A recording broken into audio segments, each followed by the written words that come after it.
పంచాయతీని పెట్టి పరువు తీసే పని పెట్టావనుకున్నాను కానీ ఇవాళ నువ్వు 10 మంది ముందు నా పరువు నిలబెట్టావు.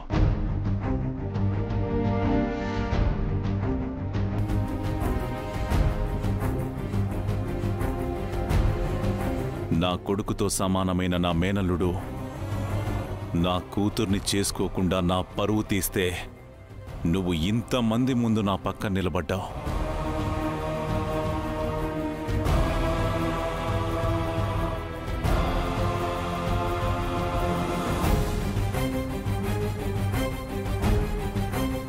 పాదాలు పట్టుకుని నా కూతుర్నిమ్మని ప్రాధేయపడుతున్నావు.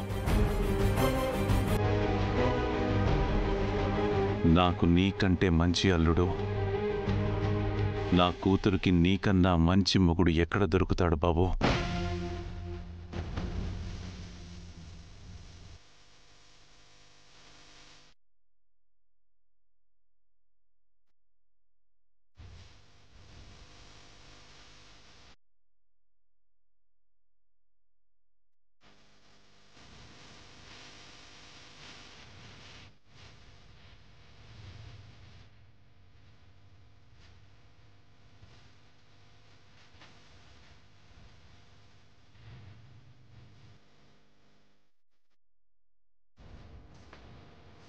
నా కూతురు పెళ్లి ఆగిపోయిందని ఊరంతా బాధపడ్డారు. ఈ రఘురాం తన సొంత కూతురు పెళ్లే చేయలేకపోతున్నాడని ఊర్లో కొందరు వెధవవాగుడు వాగారు. ఆ వెధవలందరికీ సమాధానం ఇదే.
నా శ్రేయోభిలాషులందరికీ ఊరందరికీ కూడా ఆహ్వానమిదే. ఎవరు కాదన్నా, ఎవరు అడ్డొచ్చినా, ఎవరు ఒప్పుకున్నా, ఎవరు ఒప్పుకోకపోయినా ఇక నుంచి నా ఇంటి అల్లుడు శౌర్యనే.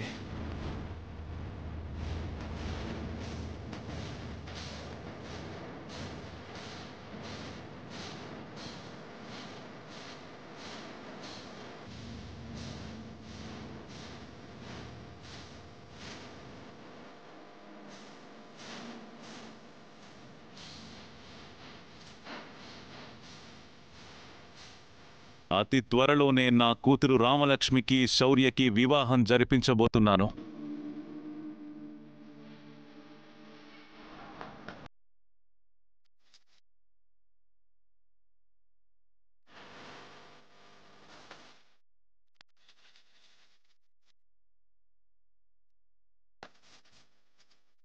ఏదో చేద్దామని అనుకుని అనవసరంగా ఏదో అయిపోయావరా.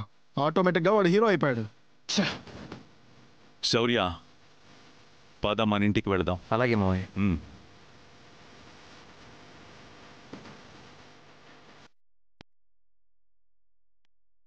పెద్దమ్మా, నువ్వు వాళ్ళతో ఇంటికి వెళ్ళు, నేను శ్రీనుని తీసుకుని వస్తాను.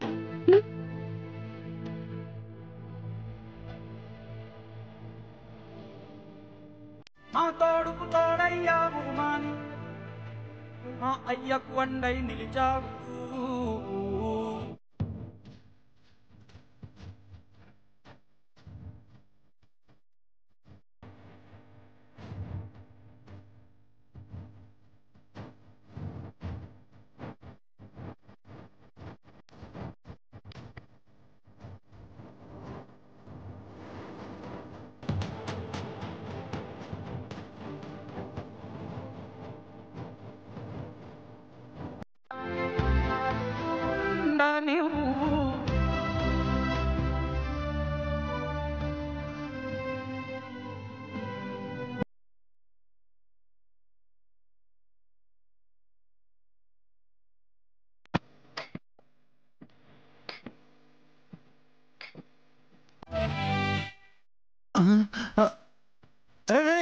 ప్రశ్న అడుగుతున్న ప్రతిసారి సమాధానం చెప్పకుండా పెగ్గెత్తుతావేంట్రా? అరే అరే నాన్న, ఇప్పుడైనా చెప్పరా? చెప్పు. ఏం చెప్పాలి? పెళ్ళే మర్చిపోయావా? శోభనం రా, నీ శోభనం. ఎందుకు జరగలేదు రానార్? బోలో. बोलता पहले बॉटल टक्कन खोलता।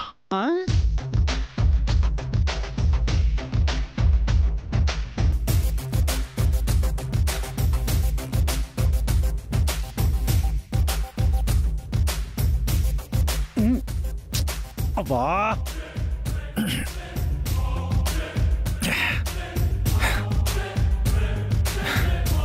ఎందుకు జరగలేదంటే ఏం చెప్తాను నాన్న?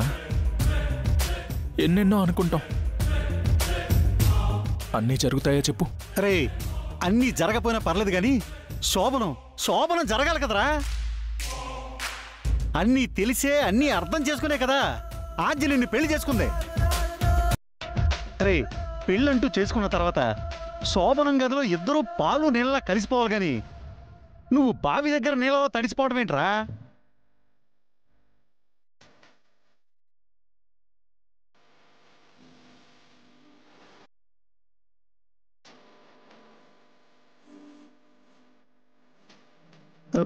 అరే అరే నాన్న, ఈ ఏడవద్దు నాన్న. నిన్ను ఓదార్చడానికి నేను ఉన్నాను కదా, నువ్వు ఏడవకుండా చెప్పరా అసలు ఏమైందిరా?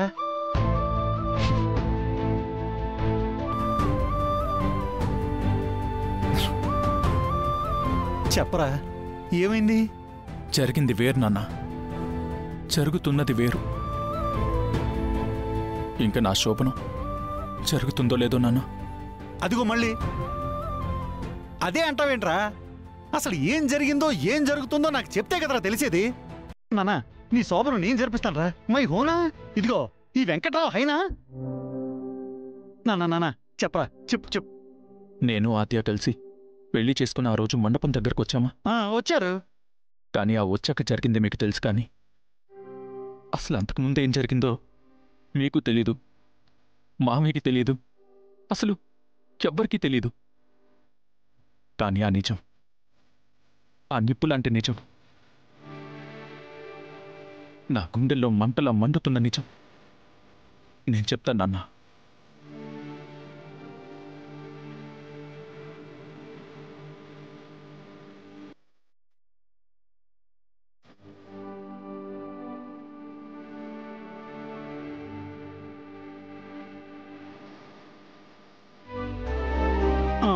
చెప్పు నాన్న, చెప్పు.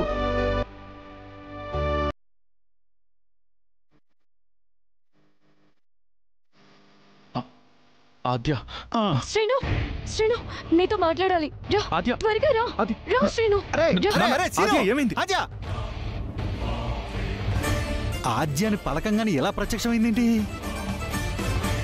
ఇలా వచ్చి అలా లాక్కెళ్ళిపోయింది. అబ్బా, నిజం ఆ బావికాల నీళ్ళ దగ్గర ఆగిపోయింది. తర్వాత ఏమై ఉంటుంది?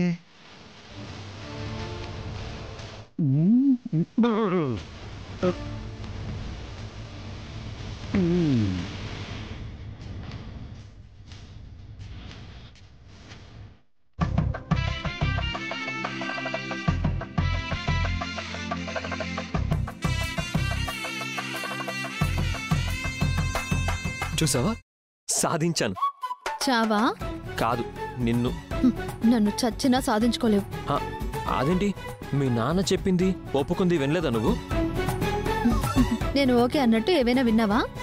ఓకేనే కదా, అదెంతసేపు అనిపిస్తా. హా, నీ గురించి నిజం తెలియకుండా మా నాన్న ఓకే చెప్పేశారు. ఏంటి నువ్వు అనిపించేది?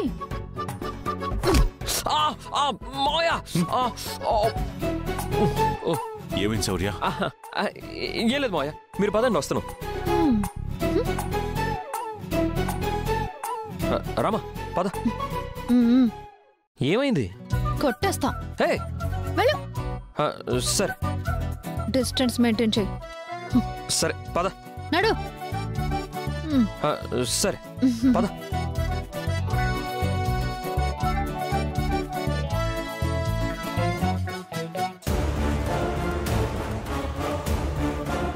ఆద్య ఏంటి ఆద్య ఏమైంది? ఈ రోజుతో మన ప్రాబ్లమ్స్ అన్ని సాల్వ్ అయిపోయినట్టే శ్రీను. మన ప్రాబ్లమా?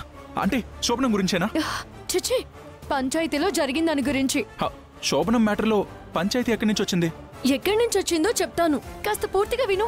నాకు రామలక్ష్మికి జరగాల్సిన పెళ్లి పత్రికల దాకా వచ్చి ఆగిపోవడానికి కారణం నేను, నా కుటుంబం మాత్రమే. ఇందులో రామలక్ష్మి తప్పు గాని, రఘురామ్ గారి పాత్ర గాని, ఆ కుటుంబం పొరపాటు గాని ఏదీ లేదు. రామలక్ష్మి కోరిక ప్రకారం ఇప్పుడు నేను మీ ఇంటికి ఇల్లరికం అల్లుడిగా రావడానికి సిద్ధంగా ఉన్నానండి. మీ కాళ్ళు పట్టుకుని అడుగుతున్నాను, రామలక్ష్మి చేయి పట్టుకునే అవకాశం నాకు ఇవ్వండి మావయ్య. మీ కూతురి కాలికి మట్టి అంటకుండా నా గుండెల్లో పెట్టుకుని చూసుకుంటాను మావయ్య. నాకు నీకంటే మంచి అల్లుడు, నా కూతురికి నీకన్నా మంచి మొగుడు ఎక్కడ దొరుకుతాడు బాబు?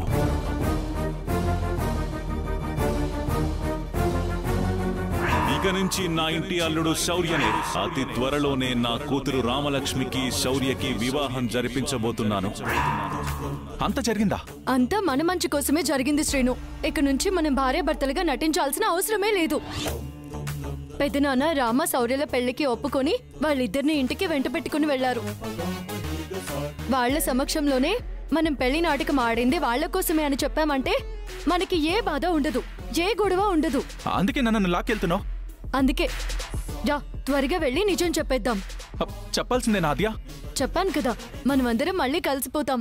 ఆద్య, చెప్తే అందరూ కలిసిపోతారు కానీ మనం విడిపోతాం కదా.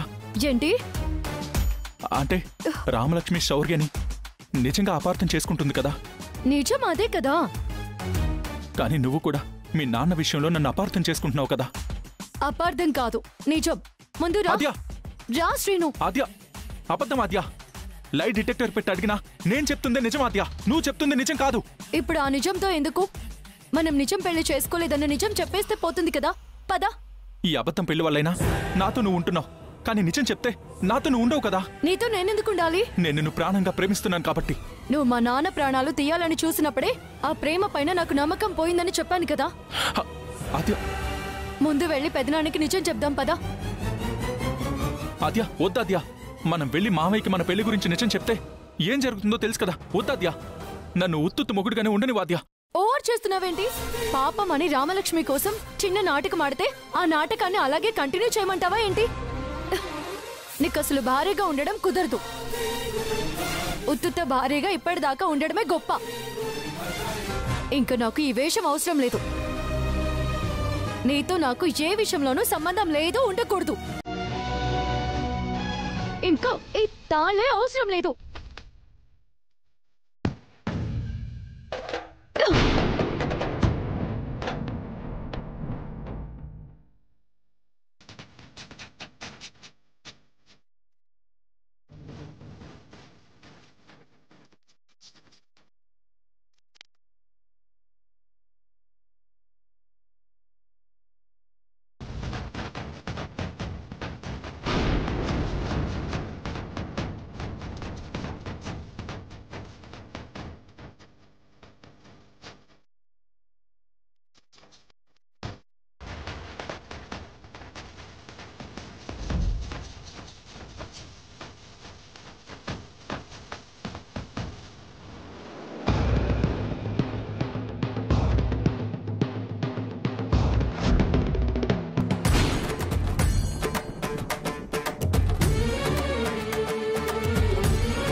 అమ్మా, తప్పడం లేదు.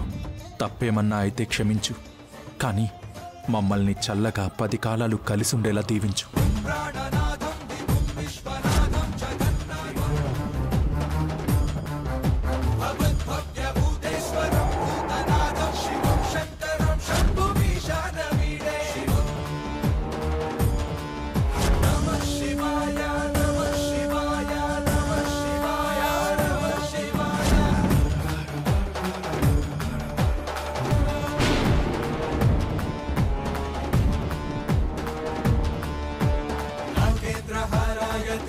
अर्चना